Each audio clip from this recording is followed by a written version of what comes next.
My name is Jenna, and I've been married for 3 years now at the age of 30. My husband, Seth, who's 32, works at his family business. His family owns a wholesale liquor company, where his father is the president and Seth serves as the director. Ever since we got married, I've been working there as well as an office clerk. My mother-in-law has never involved herself with the family business, having been a stay-at-home mom for the longest time. And when I say stay-at-home, she used to employ a housekeeper, so she really never had to lift a finger. When I married into the family and started living with my in-laws, they let the housekeeper go. Why would we need a housekeeper when we've got a daughter-in-law? My mother-in-law remarked, and both my father-in-law and husband seemed to agree with her. It seems my father-in-law, who was taken into his wife's family, has never been able to stand up to his wife. Growing up, Seth saw his father always obeying his mother's commands. It's as if he believes that obeying every word is the natural order of things. Even when we visited for the first time before we got married, it was evident that she was the one who ruled the house. Since becoming a part of this family, I've been burdened with both housework and office work. The alcohol wholesale business has been in a tight spot lately and we can't afford to hire more staff, so I've been lending a hand. They had to let the housekeeper go because the money to pay her was running out. Nevertheless, this company, which has been around since my husband's grandfather's time, manages to keep going thanks to long-standing business relationships. The grandfather founded the company in his lifetime and expanded it to its current scale. There are about 10 employees who handle sales and deliveries, even delivering quite far away. The grandfather, having no son of his own, had my father-in-law, who was a promising employee, take over the business. He arranged for my father-in-law to marry his only daughter and entrusted the company to them. I never met this grandfather myself, but apparently, he was a stern man. Dad is a patient man, Seth often says, praising his father. He never got angry no matter what was said to him. Grandpa was pretty stern, but Mom is even more so. Seth, who accepts whatever his mother tells him, talks about it as if it's someone else's business. Until we got married and started living together, I couldn't have imagined this side of Seth. While we were dating, he seemed like a bit of a wild one. But at home, he becomes almost invisible. He also lively and energetic at work, but turns quiet as soon as he gets home.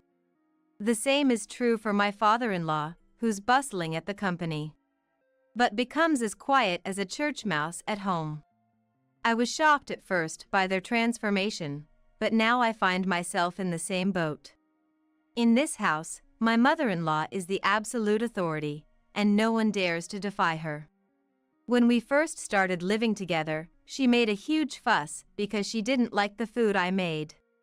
The dinner I made casually was apparently too spicy for her, and she tossed it into the trash after just one bite. In a panic, I quickly apologized. I'm sorry, was it too spicy?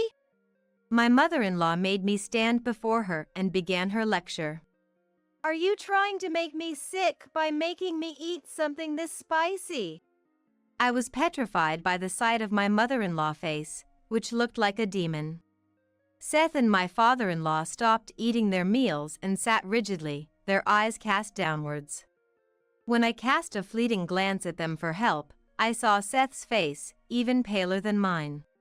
When I looked at my father-in-law, he too had a pale face, just like Seth.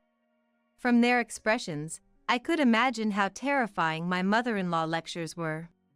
After enduring more than 30 minutes of my mother-in-law sermon, I had forgotten why she was angry in the first place. Even my angry mother-in-law seemed to have gotten hungry and ended up eating the meals I made. Seth and my father-in-law have always lived with my mother-in-law, so they've learned to live quietly at home. That's when I started to regret marrying into such a formidable family. When my mother-in-law was a young adult, her father's company was at its peak. An employee who had been working for the company for a long time spoke nostalgically about it when he was retiring. Apparently, they had more than double the number of employees they have now, and their sales were incomparably higher. My mother-in-law had experienced this prosperous era and finds it hard to lower her standard of living. That's probably why she used to hire a housekeeper and never did any household chores herself. My mother-in-law loves shopping and often goes out, bringing back loads of things. I don't know how much money she spends, but given the company's current performance, it's starting to worry me. Seth and my father-in-law don't say anything about her shopping, so I keep my mouth shut too. If I made an ill-considered comment, I might get a lecture that lasts longer than 30 minutes. Before I knew it, I had started to think like Seth and my father-in-law. For about a year after our marriage, I was fully occupied trying to get used to the lifestyle in my husband's family and the work at the company. By the time 2 years had passed, I was facing a bigger problem. We were unable to have a child. Particularly in my MIL's mind was her experience of not having a son in her father's generation and having to take in a sister-in-law. She worries that the same thing should not happen in Seth's generation. As we approached our 3rd year of marriage, she started to make sarcastic comments every chance she got. When are you going to give us an heir? You didn't marry into this family to be an office clerk. Even the sight of a baby on TV would set her off. There are so many babies in the world. Why don't we have one here? She'd glare at me. Seth and my father-in-law would disappear whenever this topic started. Hearing this day after day, I began to feel there was no place for me in this family. I wished Seth would help, but no matter how many times I confided in him, he'd say, "Don't worry about it, just let it go." As if he didn't want to be involved. At the same time, the company's situation was deteriorating. My father-in-law company, with its old-fashioned business style, was unable to get work from trendy eateries and the like. My mother-in-law seemed to sense this, even though Seth and my father-in-law didn't talk about it with her. Still, she couldn't stop her favorite activity, shopping, and brought home all sorts of things. Whether she was angry at herself, I don't know, but she'd come home from shopping in a bad mood. Then her anger would be directed at me. It's Jenna's fault for not producing an heir. That's why I ended up buying unnecessary things. My mother-in-law, who blamed me for incomprehensible reasons, seemed to pin all the blame on me. Perhaps because of her daily grumbles, my health started to fail. I asked Seth and my father-in-law to let me take a break from work, and got tested at the hospital. Seth seemed hopeful that I might be pregnant. But it was due to stress. It would be best to rest a little in a relaxing environment. But there was no relaxing environment for me at present, nor could I afford to rest. Knowing it was impossible, I explained the situation to Seth and my in-laws when I got home. The doctor said it would be better if I could rest a little, but it's okay. Surprisingly, my mother-in-law said, "You should go back to your parents' house and rest for a while." She even told my father-in-law, "We can manage, right? It seems like we're not so busy right now." It seemed like she was urging them to let me take a break from work. My father-in-law, surprised by my mother-in-law words, replied, "We can cover for you, it's okay," with a relieved look on his face. I was shocked by my mother-in-law's unexpected words. At this time, I thought she might actually be a kind person. But that was a big mistake. She was just a person with a bad temper after all. The next day, I went back to my parents' house right away to rest. When I told them on the phone that I was coming back, they seemed very worried. When my mother saw me in person, she said, "You look pale and thin. Haven't you lost weight?" She asked with a voice on the verge of tears. "First, take some rest and recover." My father also welcomed me. He seemed to understand everything from my expression. He must have understood that things weren't going well with my in-laws because stress was the cause. I felt bad for worrying my parents by coming back home. My health improved quickly after I returned to my parents' house. Clearly, the environment at my in-laws' house was the cause of stress. About a week after I arrived at my parents' house, my in-laws suddenly showed up.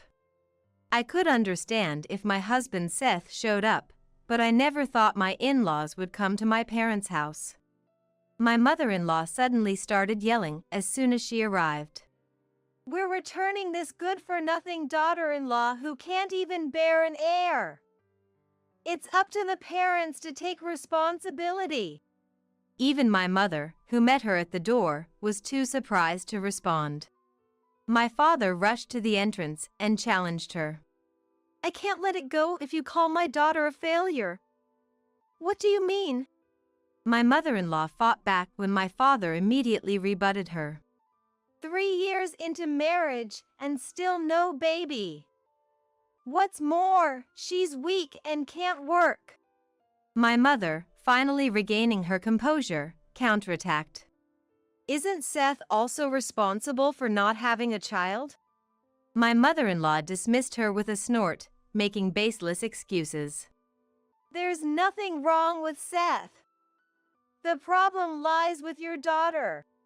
My father, maintaining his composure against my mother-in-law's unreasonable remarks, said, "If you insist on that, we'll take our daughter back. Are you fine with Jenna leaving?" I, who didn't want to face my mother-in-law, was watching the situation from a place where they couldn't see me. My father glanced at me for confirmation. The image of Seth flashed in my mind, but I nodded. Seth hasn't visited me once since I came back home, and he can't stand up against his mother's remarks. There's a limit to calling someone a failure or trying to return them like some defective product. "From now on, we'll have no relation with you. Please remember that." My father responded very politely. My father-in-law, hiding behind my mother-in-law, seemed like he wanted to say something. However, my mother-in-law cut him off. "We'll send the failure of a daughter-in-law luggage later. We'll hire a divorce lawyer, too." With that, my in-laws, who glared at my parents, left. "Why didn't you say something more to such rude remarks?" My mother, this time, turned on my father. Calming her down, he said, "There's no use talking to that woman. Don't worry, we'll make her realize her mistake through our actions, not words." My mother, not understanding what my father meant, was still furious. I, however, understood immediately. My father-in-law also knew, which is why he tried to say something. My father runs a restaurant chain and has a business relationship with my father-in-law company. As someone who used to work in administration, I knew this. In fact, it was my father who introduced me to Seth. He had been doing business with my father-in-law company since the time my Gil was the president. My father's company, which started from a single store and struggled at first, received help from my grandfather-in-law. To this day, with a significantly larger number of stores, he procures all the alcohol and beverages from my father-in-law company.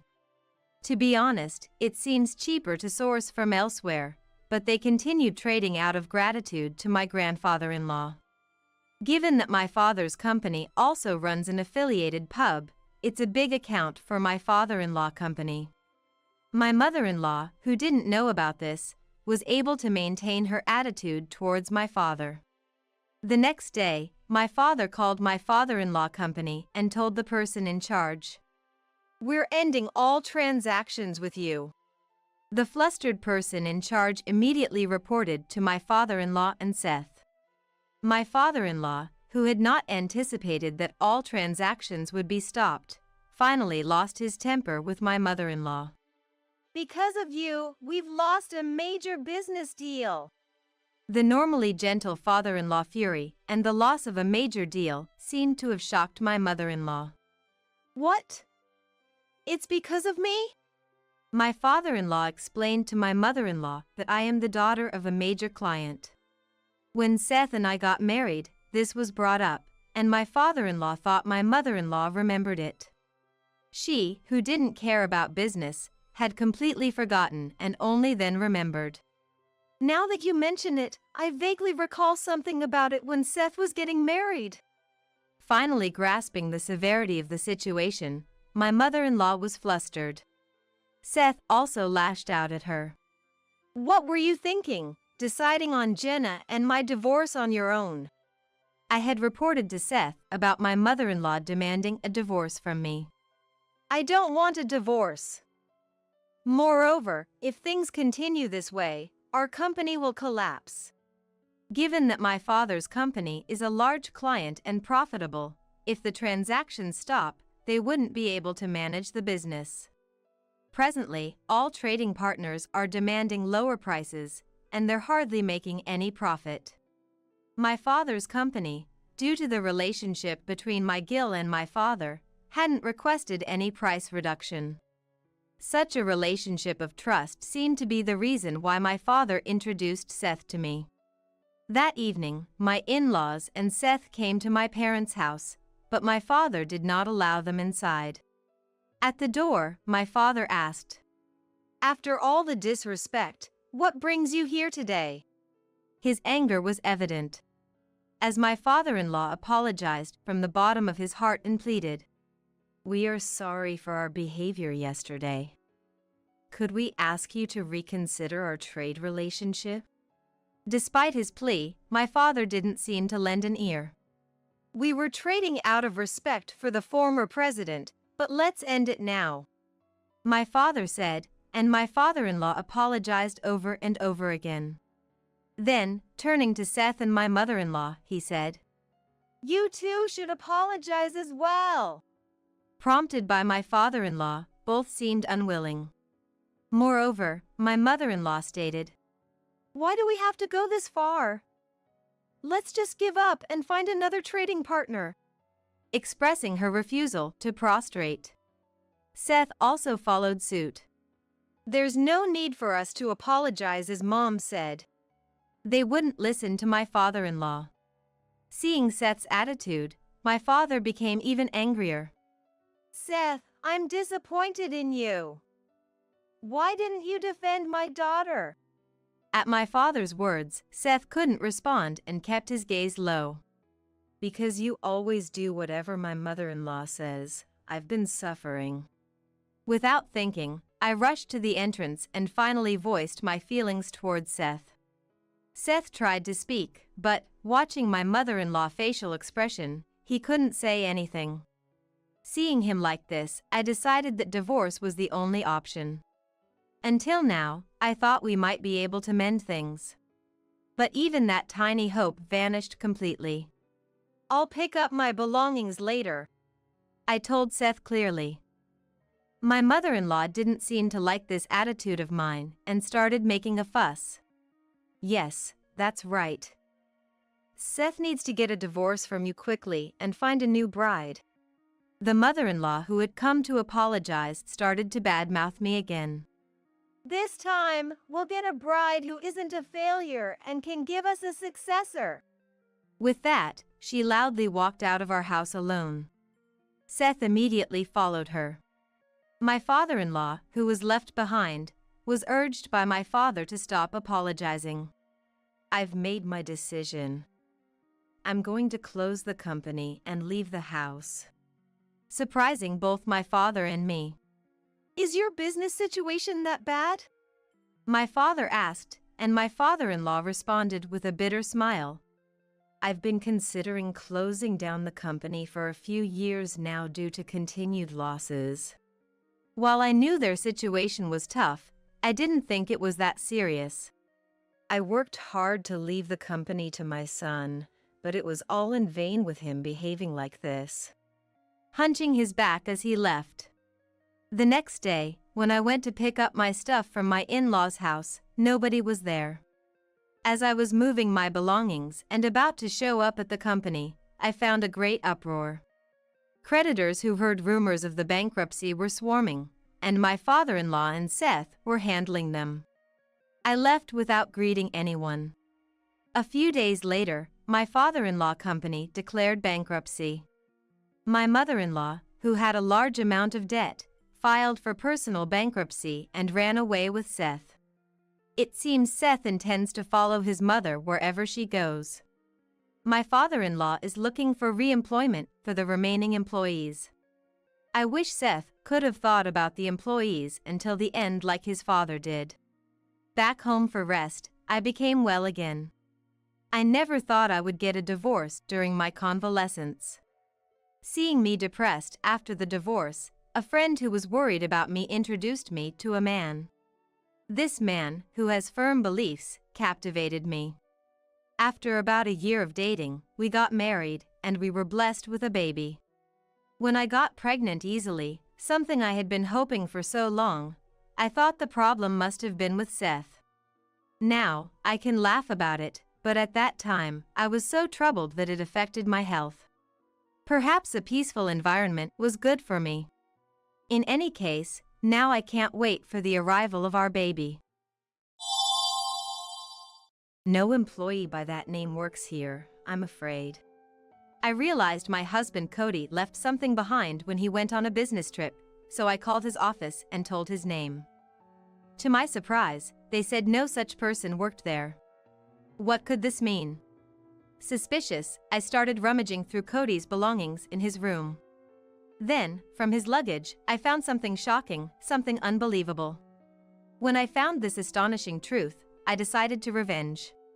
My name is Rachel Thunderbolt. This year marks my 3rd year of marriage to Cody. Since I was the only daughter, Cody became an adopted son-in-law of the Thunderbolt family to carry on our name, and his last name became Thunderbolt too. He gladly accepted to take on my family's name. We had a blissful marriage, usually busy with our jobs, but we promised to have a baby someday. I could never have predicted our happy life would come to such a sudden end.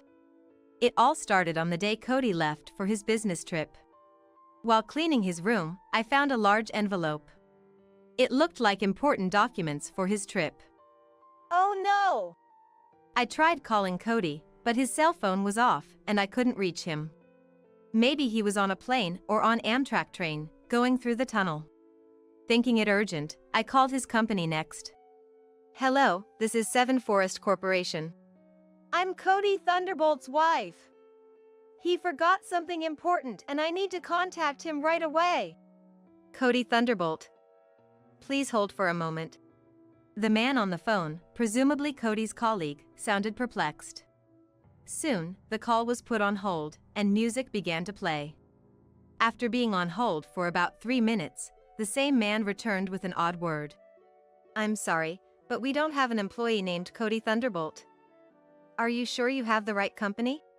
What? But you are Seven Forest Corporation, right?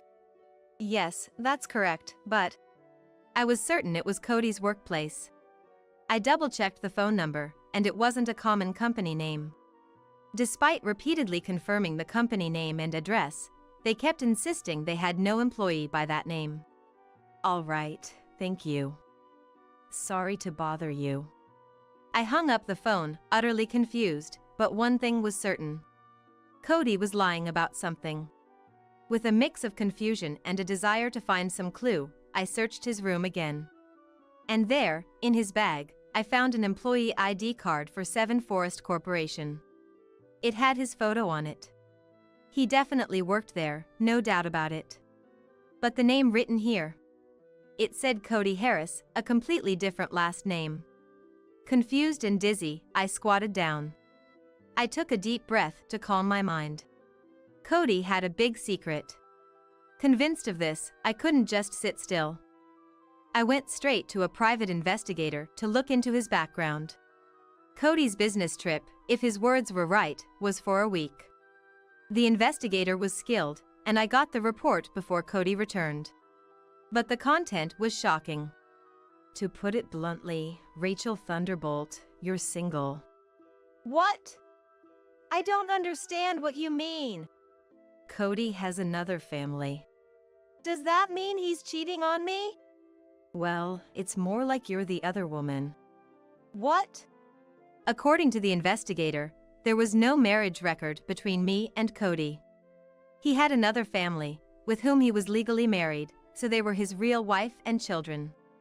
Was I not married? What does this mean? It was a shockingly unbelievable fact. After receiving the report from the investigator, I couldn't say anything and rode the bus home, absent-minded.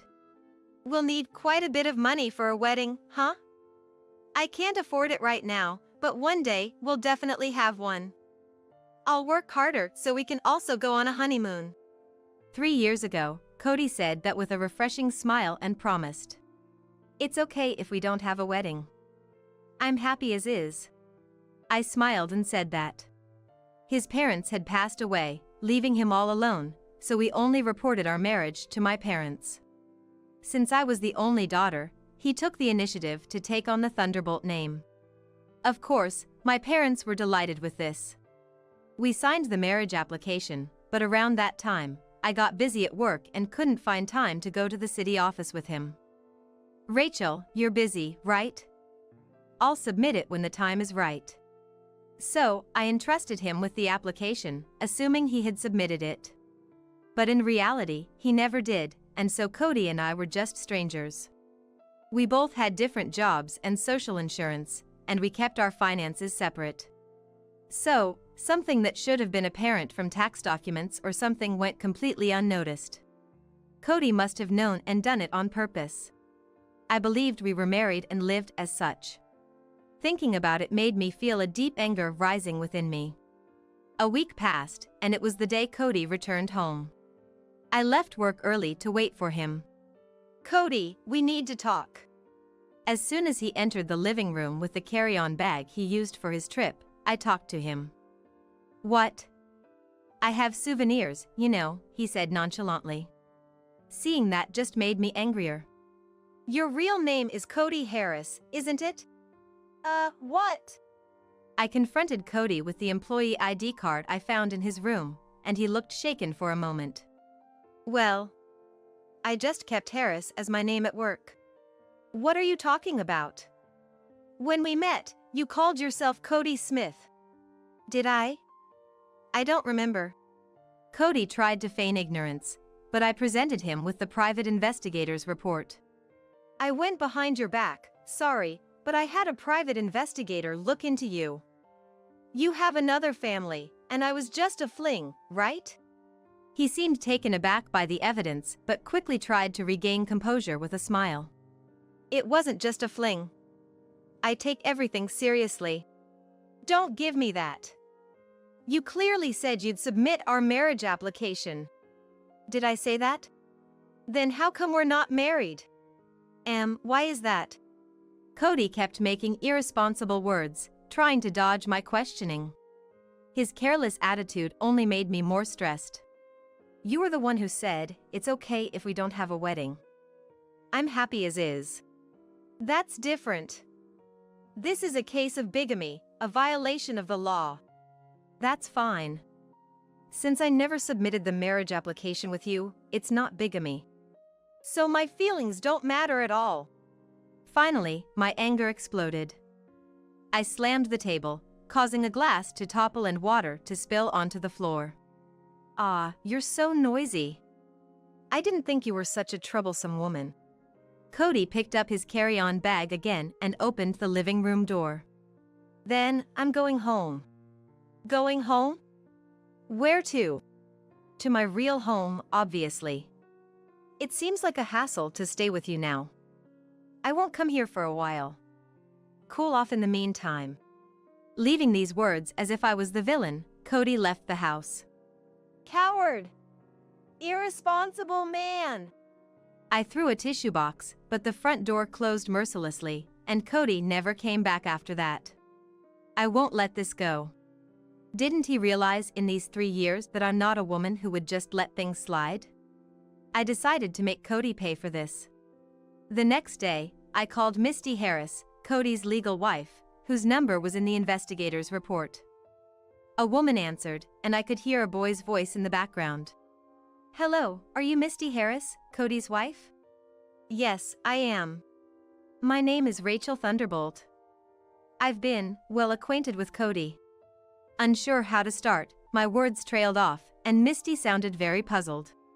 I briefly explained the situation and arranged to meet her in person soon.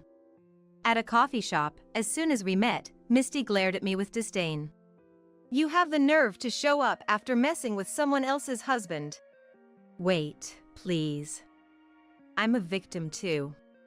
I showed her the investigator's report and explained everything in detail. I still can't believe I was the other woman. Cody doing such a thing. Unforgivable. Misty believed me after seeing the evidence and was visibly furious. I understand the situation now. Not only did he play with your feelings, Rachel, but he's also been deceiving me all this time. So, I want to punish Cody, and I need your help. All right, I'll help you. And so, we conspired together to plan our revenge on Cody. The day of reckoning came. On his day off, Cody was relaxing in front of the TV at Misty's house. Their elementary school-aged child was out with friends, so seizing the moment, I stormed into the house. Your other wife has graciously come to visit, Misty announced, leading me to the living room. Cody, who had been lounging, sprang up in shock at the sight of me. Geez! Rachel! Long time no see, Cody. What? Why? How? Cody, in confusion, pointed alternately between us. What's this? When did you two meet? Misty and I have become very close friends. Huh? At that moment, the doorbell rang, and Misty's parents, along with Cody's, arrived, looking furious. Cody, who was lounging around in sweatpants, straightened up quickly. What? What brings everyone here together? He was completely intimidated by their devilish expressions. Rachel, did you set this up? I got Misty's help too. So, Cody, you have no allies here. By yesterday, Misty had already told her parents that Cody was cheating. I had managed to get the contact details of Cody's parents, who were actually alive, and sent them a registered letter with the investigator's report and a summary of everything that had happened. And I called them here for Cody's punishment. What are you doing? What's your aim with all this? First, you have something you need to do, right? You know what it is? You want money? No. You should start with an apology. Pressed by my stern words, Cody looked pleadingly at Misty, who just stared back expressionlessly. We'll demand compensation after you've done what you should. Right, Cody! Misty and I towered over Cody, who had squatted down in exhaustion. Both Misty's and Cody's parents surrounded him with stern looks. Wait, if you two are getting along so well, there's no need to fight, right? Why not keep things as they are, maintain both families? Even in this situation, Cody tried to escape responsibility. He was just alpha and irresponsible person. I like both of you, I wanted to maintain good relationships, something like that. His shameless attitude was almost refreshing in its thoroughness. But both sets of parents berated him fiercely. Are you joking? Don't you feel sorry for Misty and Rachel?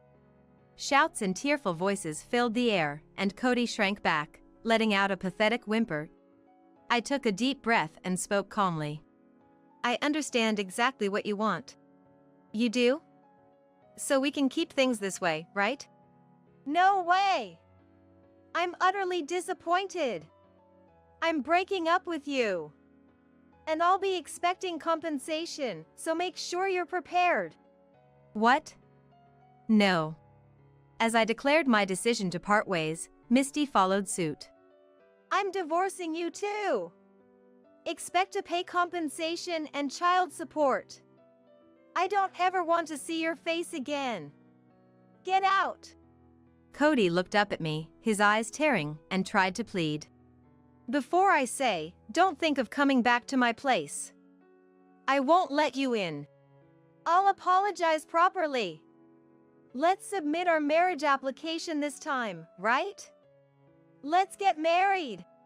Don't be ridiculous. I never want to see you again.